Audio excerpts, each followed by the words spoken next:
monstro meio homem, meio touro.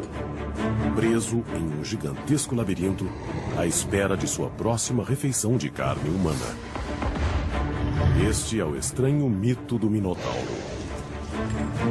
Uma bestial e furiosa aberração da natureza que perpetua o símbolo do animal que há em todo homem. Mas essa história esconde uma impressionante realidade.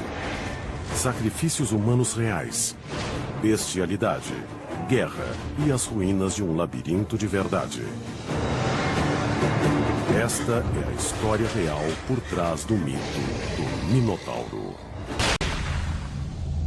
Uma pesada porta se fecha atrás de você. À frente, um imenso labirinto de corredores escuros. Há um pesado cheiro de morte no ar.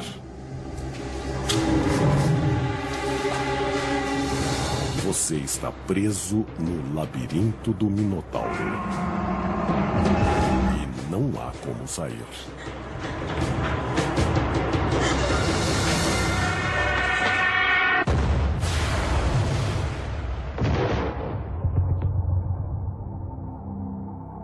A história do Minotauro era uma história de horror para os gregos antigos.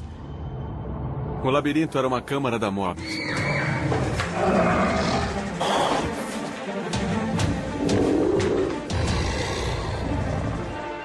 Esse meio homem, meio animal, esse ser arrancava pedaços e consumia a carne das pessoas.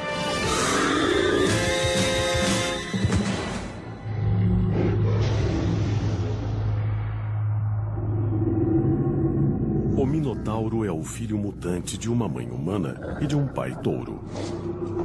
Ele tem o corpo de um homem muito forte, enorme e poderoso, mas tem a cabeça de um touro com chifres.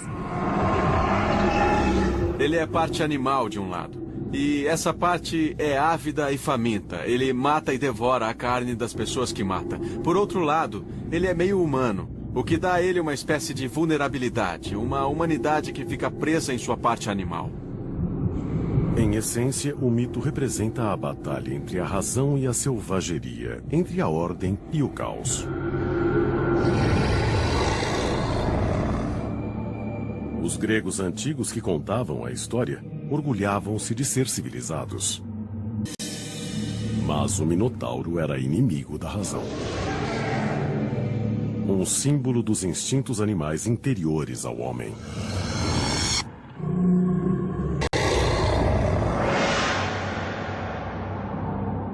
Segundo o mito, é aqui que o Minotauro vive, na ilha de Creta. Na época em que a história se passa, Creta domina o mundo grego como o Minotauro domina o labirinto. O Minotauro foi criado para punir o rei de Creta, Minos, que tentou ludibriar um dos deuses. Todos os anos era costume o rei sacrificar seu melhor touro em oferenda ao deus do mar, Poseidon. Mas um ano seu rebanho produziu um touro tão bonito, tão perfeito, que Minos não pôde se separar dele e sacrificou um touro inferior em seu lugar. Mas Poseidon viu tudo. Sempre que alguém quer superar um deus na mitologia grega, perde. Quando Poseidon viu isso, disse: muito bem. Gosta tanto assim do touro? Pois vou fazer sua mulher gostar do touro. E ele fez a mulher de Minos sentir desejo pelo touro. O nascimento de monstros é frequentemente associado à perversidade ou algum delito, e há aqui as duas coisas. Porque Minos não cumpriu sua parte de um trato e porque Pasífae cedeu a um desejo não natural. A criança nasceu monstruosa e deformada. Um menino meio humano, meio touro, destinado a se tornar um horror. Nós o conhecemos como um monstro, mas ao mesmo tempo ele parece ser vítima de seu destino e por isso eu tenho sentimentos divididos. Eu não posso realmente condená-lo. Para os antigos, esse híbrido de homem e touro era um conceito poderoso e assustador. Os touros eram parte central da civilização grega. Eram até venerados como deuses. Segundo o mito, o tirânico rei Minos ficou furioso quando o Minotauro nasceu e decidiu usá-lo como arma contra quem quer que ousasse desafiar seu poder. E ele concebe o plano de construir uma terrível prisão, de que seu bestial enteado seria o guardião. Para construí-la, Minos procura um de seus súditos, um genial engenheiro, Dédalo. Dédalo é o construtor mais famoso da antiguidade. É como Thomas Edison e Frank Lloyd Wright juntos. Dédalo projeta sua prisão sem celas nem grades, só um enorme e intrincado labirinto. Era tão grande, tão impossível de percorrer que até mesmo Dédalo mal podia sair dele com vida. Em seu coração ficaria o Minotauro, esperando por sua presa. Era desnorteante, mortal. O mítico labirinto era aterrador. Mas será ele mais do que um mito?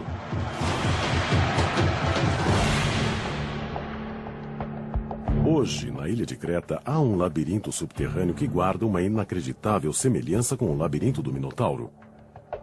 A Caverna de Messara. É uma pedreira subterrânea antiga que, segundo a cultura local, pode ter inspirado o mito. Sinuosas passagens se estendem por mais de 3 quilômetros sem ordem alguma. De fato, muitas das pessoas que ousaram entrar na caverna usaram um cabo para não se perderem. Essa tática será crucial para as vítimas do Minotauro, mais tarde, no mito. Marcas de cinzel encontradas ao longo dos túneis provam que as cavernas foram feitas pelo homem, que foram cavadas com ferramentas antigas. Por séculos, visitantes que vieram explorar este lugar ficaram convencidos de terem encontrado a morada do Minotauro. E muitos deixaram suas marcas. Vamos entrar. Hoje, exploradores ainda enfrentam o desafio de percorrer o labirinto. Seu objetivo é alcançar esta sala central, onde se dizia que o Minotauro residiu. O pessoal vem pra cá para vencer o medo. E quando vencem, quando cumprem sua missão, escrevem seus nomes aqui e saem felizes. Um antigo labirinto feito pelo homem na mesma ilha onde dizem que o mito aconteceu. É o candidato perfeito para ser o labirinto do Minotauro, exceto por uma coisa. A maioria dos peritos diz que o mito é anterior a essas cavernas. As cavernas foram feitas mais no fim do período greco-romano. E há registro da visita de peregrinos no período. Mas o mito de um labirinto com um minotauro veio muito, muito depois. Se Messara não é o local que inspirou o mito do labirinto, o que inspirou? A procura por pistas nos reporta novamente ao mito.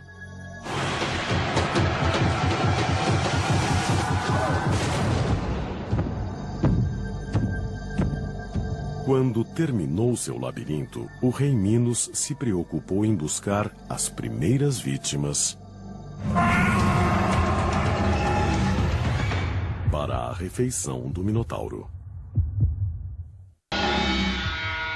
Creta. Atenas. Enquanto isso, 300 quilômetros a norte, em uma pequena cidade-estado chamada Atenas, atletas de todo o Mediterrâneo se reúnem para competir em uma série de desafios esportivos, um evento precursor dos Jogos Olímpicos. Entre os competidores está o príncipe Androgeu, filho de Minos, rei de Creta e meio-irmão do Minotauro. O filho de Minos, Androgeu, ganhou todas as competições: corrida, lançamento, canto. Ele foi um astro. Isso irritou tanto um grupo de jovens atenienses que bêbados provocaram uma briga e mataram Androgeu.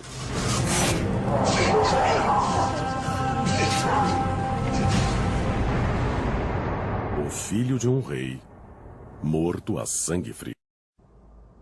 Era a guerra. Rei Minos decide punir os atenienses do pior modo possível.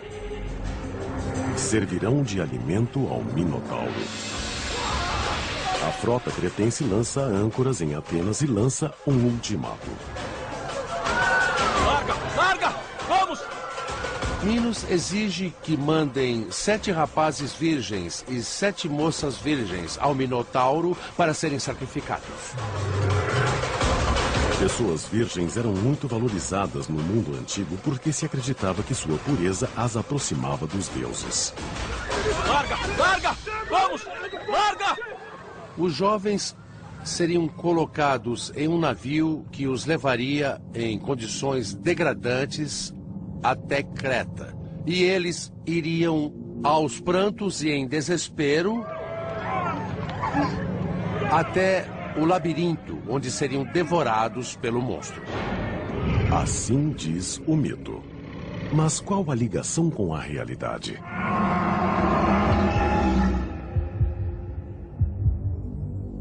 A história simboliza um conflito real e histórico.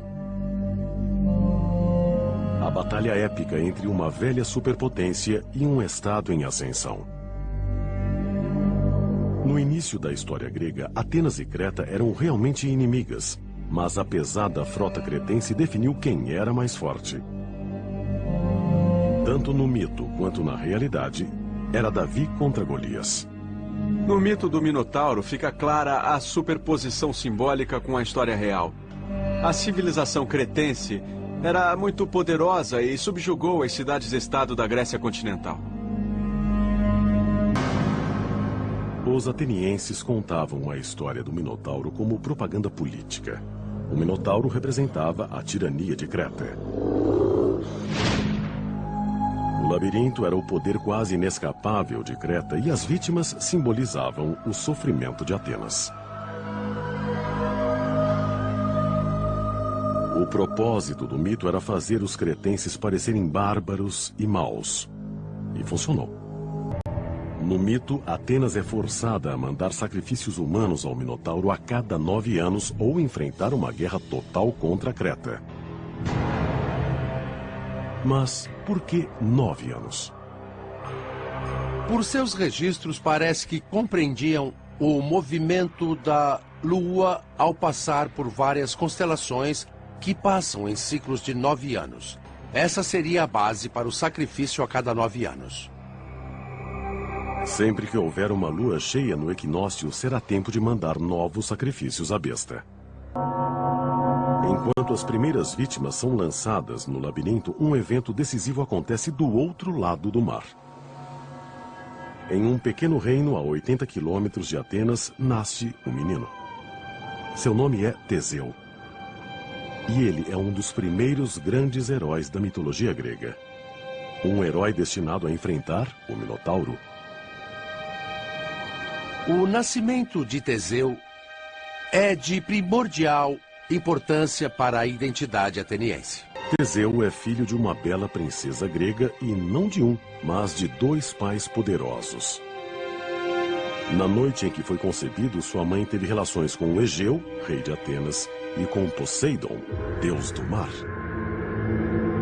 O que costuma acontecer é que a mãe dormia tanto com o pai humano quanto com o pai divino, de modo que a mulher era fertilizada por 2 pessoas ao mesmo tempo. Ter dupla paternidade permite que Teseu herde o trono de Egeu e também tenha acesso aos favores especiais de Poseidon. Esse cenário de 2 pais era muito comum em mitos da antiguidade. E é algo que muitos governantes reais advogaram para si mesmos. Segundo o mito, quando Teseu nasceu, o rei Egeu colocou suas sandálias e sua espada sob uma pesada rocha e disse à mãe de Teseu que quando o menino fosse forte o suficiente para levantar a rocha, poderia reclamar seu título de príncipe de Atenas.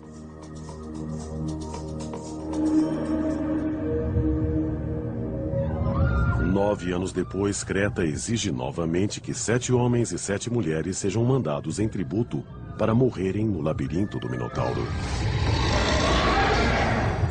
O rei precisa de um herói.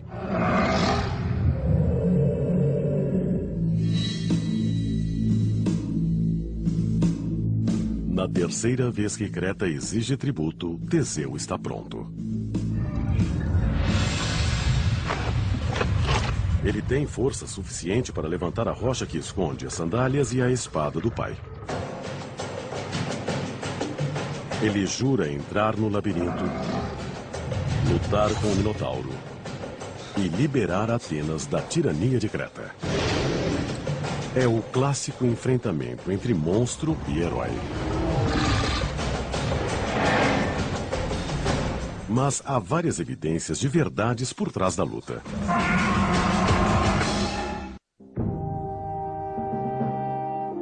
A cidade de Atenas está de luto. Chegou novamente a hora de mandar sacrifícios humanos para o Minotauro. As vítimas inocentes exigidas por Minos, o rei de Creta. Os escolhidos morrerão na certa. Mas há alguém que quer desafiar o destino. O príncipe de Atenas, Teseu. Ele está ansioso para provar sua bravura e libertar seu reino.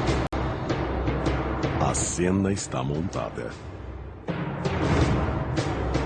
É Teseu, símbolo heróico do que há de melhor no homem, contra o Minotauro, o reflexo selvagem do que o homem tem de pior.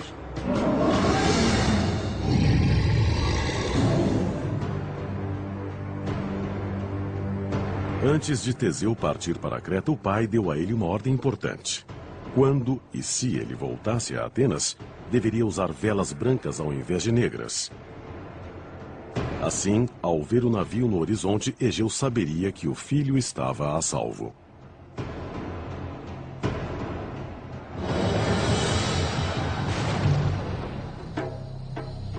Segundo o mito, Teseu se dirigirá para cá, Knossos, a capital do rei Minos e dos cretenses. Os gregos antigos acreditavam que aí residia um Minotauro e que era a cena de horríveis crimes contra a humanidade. Hoje, suas ruínas ainda contêm pistas da realidade por trás do mito. No auge do poder de Creta, entre 1700 e 1450 a.C., esta cidade abrigava 100.000 pessoas. Em seu centro havia um palácio de construção muito complexa. Na verdade, muitos acham que foi ele que inspirou originalmente o labirinto.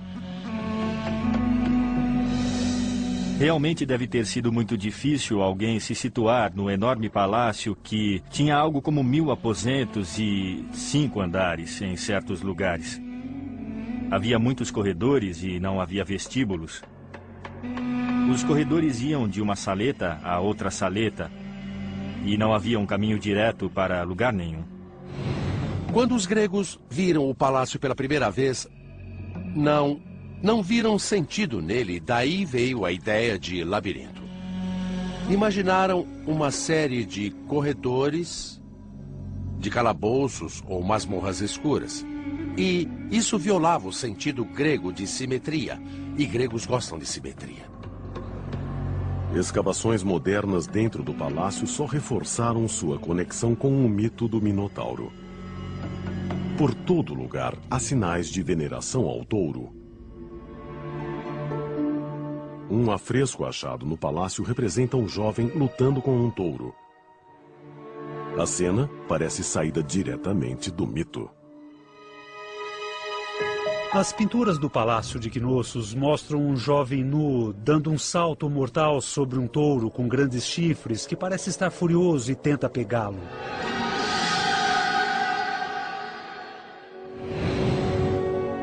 Um antigo palácio que parece um labirinto cheio de artefatos ligados a touros.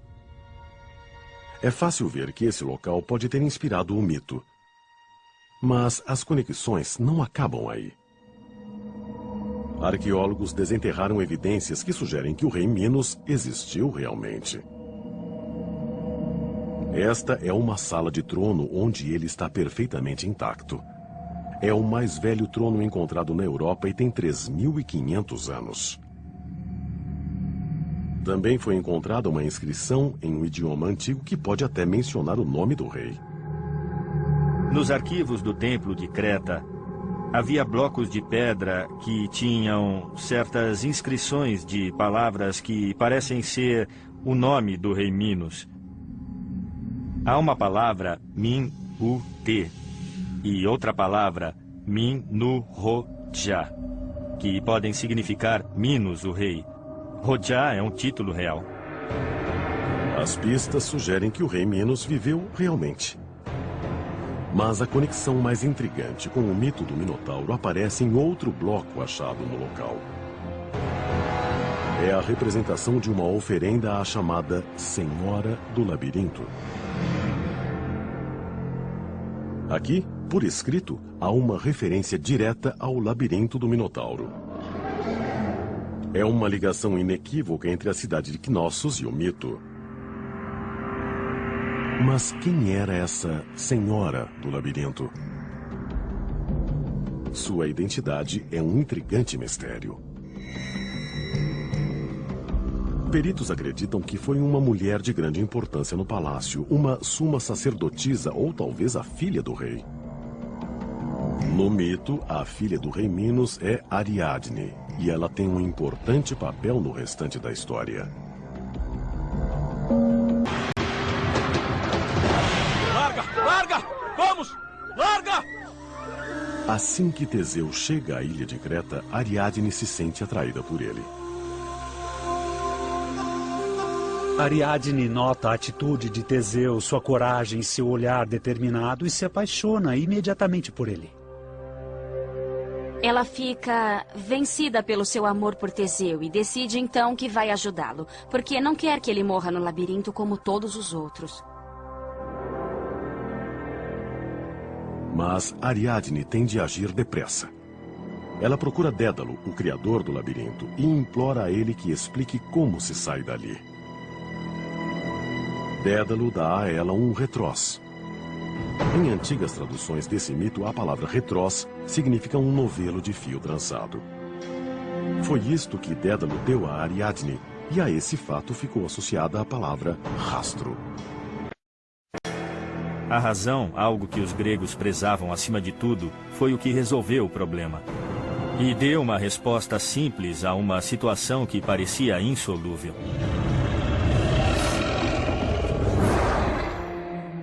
Secretamente, Ariadne visita Teseu em sua cela provisória e lhe oferece sua solução, mas com uma condição. Se sobreviver, ele deverá se casar com ela. Quando Teseu encontra Ariadne, ele está encrencado. Ele vai ter de entrar no labirinto para ser devorado vivo por um minotauro. E quando Ariadne se prontifica a ajudá-lo, ele não tem muita escolha. Ou aceita, ou se arrisca. E ele não quer se arriscar.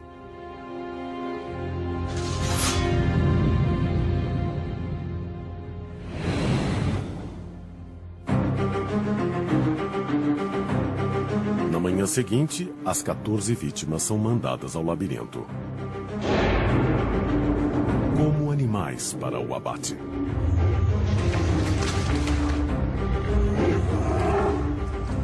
Com seu novelo nas mãos, Teseu caminha na frente. Teseu foi oferecido em sacrifício humano. É um conceito difícil de avaliar hoje em dia, mas há evidências que sugerem que os antigos cretenses não só sacrificaram seres humanos, mas também os comiam. Quanto mais perto ficam os grunhidos do Minotauro, mais Teseu fica resoluto. Mas seus companheiros estão começando a fraquejar. É muito fácil imaginar o terror deles à medida que caminham pelo labirinto. Pense no que é caminhar por corredores escuros, completamente perdidos e sem enxergar nada. No fundo do labirinto, o Minotauro se impacienta. ouve os gritos apavorados das vítimas caminhando para ele. E está pronto para sua próxima refeição.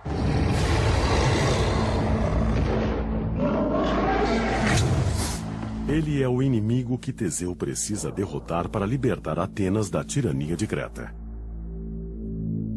Assim diz o mito. Mas qual a ligação com a realidade?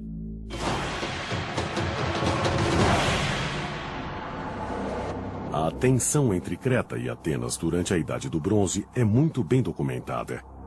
Mas os cretenses eram assim tão selvagens como sugere o mito? No Palácio de Cnossos, escavações revelaram uma evidência que sugere que há alguma verdade no mito. Inscrições encontradas ali foram interpretadas por alguns como se referindo a oferendas feitas aos deuses. Oferendas humanas? Existem registros de uma criada sendo oferecida e também de 10 rapazes sendo oferecidos. Pessoas reais mortas em sacrifícios rituais, exatamente como as vítimas do Minotauro no mito. Mas a evidência vai além de inscrições. Há também ossos com marcas claras de assassinato a sangue frio. Em 1979, mais de 300 ossos foram desenterrados em Cnossos. Incrivelmente, todos pertenciam a crianças.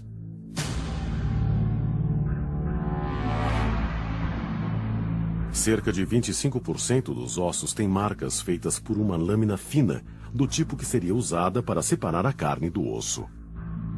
Os ossos tinham marcas de facas, tinham cortes, marcas nas laterais. Então fica realmente muito difícil dizer que não houve um massacre, talvez até canibalismo. Não há outra forma de interpretar essa evidência. Ossos de carneiros também foram descobertos no mesmo lugar dos ossos humanos, todos com marcas similares. Esse tipo de marca... Será a fome do Minotauro por carne humana uma mensagem em código sobre canibalismo? É o crime mais repulsivo e abominável que se pode imaginar. É um modo perfeito de demonizar alguém. Podemos imaginar que os gregos espalharam essa história sobre os cretenses, de que eram pessoas horríveis, de que eram monstros, de que eram até canibais.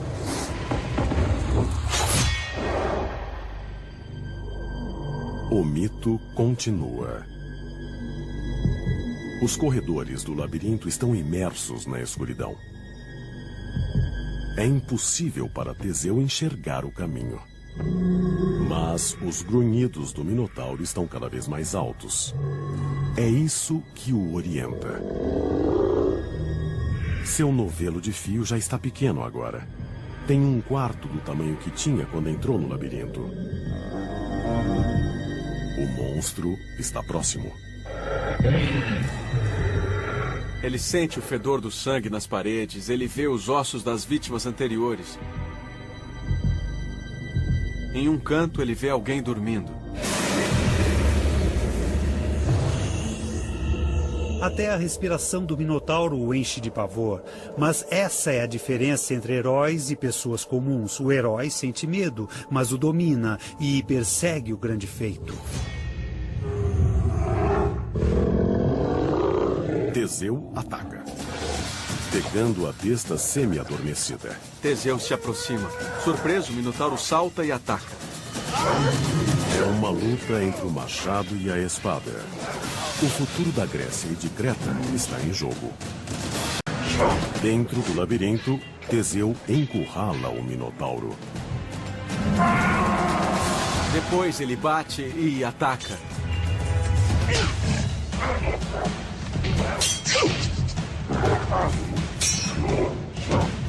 Antes do monstro perceber, Teseu domina a situação. O Minotauro luta e cambaleia. O herói prepara o golpe final.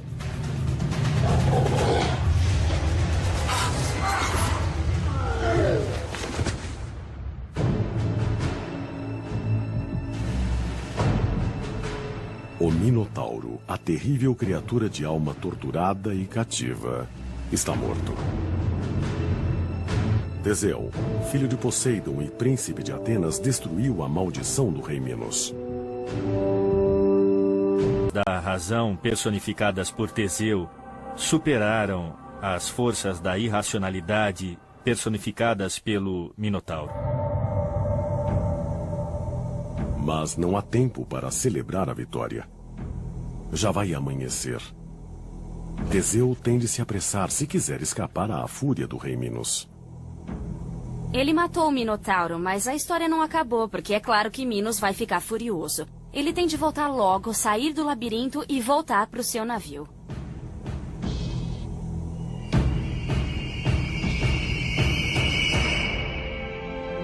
Ele puxa o fio de volta e conduz os jovens atenienses para fora do labirinto.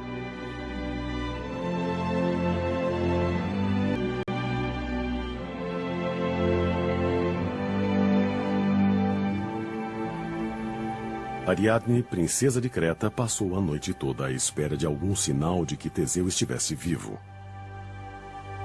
Ele prometeu se casar com ela se escapasse vivo do Minotauro, e ela pretende cobrar a promessa. Pouco antes do amanhecer, ela vai se encontrar com ele e o navio levanta velas para Atenas. É um momento decisivo na mitologia grega. O ato de Teseu matar o Minotauro é algo simbólico, pelo qual um herói de Atenas finalmente derruba o jugo cretense. É um símbolo da Grécia vencendo Creta. Um símbolo de bravura humana e engenhosidade. De modo que a história inspirou os jovens a serem leais para com a sua cidade e a se sacrificarem pelas glórias da sua cidade, e, no fim, a se tornarem cidadãos de uma cidade democrática.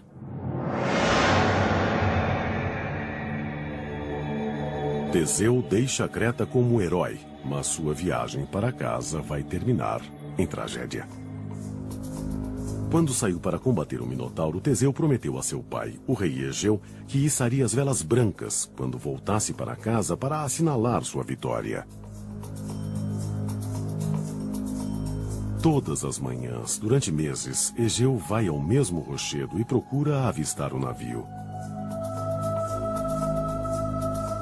Quando finalmente ele aparece no horizonte, está com velas negras. O rei fica desconsolado, achando que o filho tinha sido devorado pelo Minotauro. Em seu desespero, Egeu salta do rochedo para o mar e para a morte. Até hoje, esse mar se chama Egeu, em honra ao pai de Teseu. É a explicação. Ele ficou empolgado com a vitória, estava chegando em casa e se esqueceu de trocar as velas.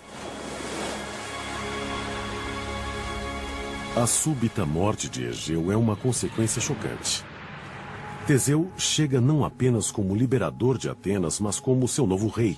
O rei que, segundo o mito, transformaria a cidade, de simples fortaleza do exército, em superpotência regional. Neste mito, a ascensão de Atenas ao status de potência é totalmente creditada a Teseu.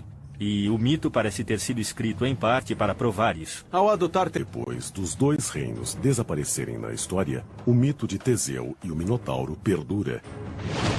E como todo bom mito, revela detalhes da natureza humana que são tão relevantes hoje quanto foram há 3.000 anos. Existem muitas leituras possíveis da história do Minotauro. Pode-se ver o labirinto como a mente humana. Um lugar sombrio que tentamos explorar sempre que estamos conscientes. Ou como nossa natureza animal que nos impele a matar. Os mitos sempre revelam partes de nós mesmos que habitualmente esconderíamos. Aspirações, desejos, meios ocultos com que enfrentamos o mundo nas lutas fundamentais da experiência humana.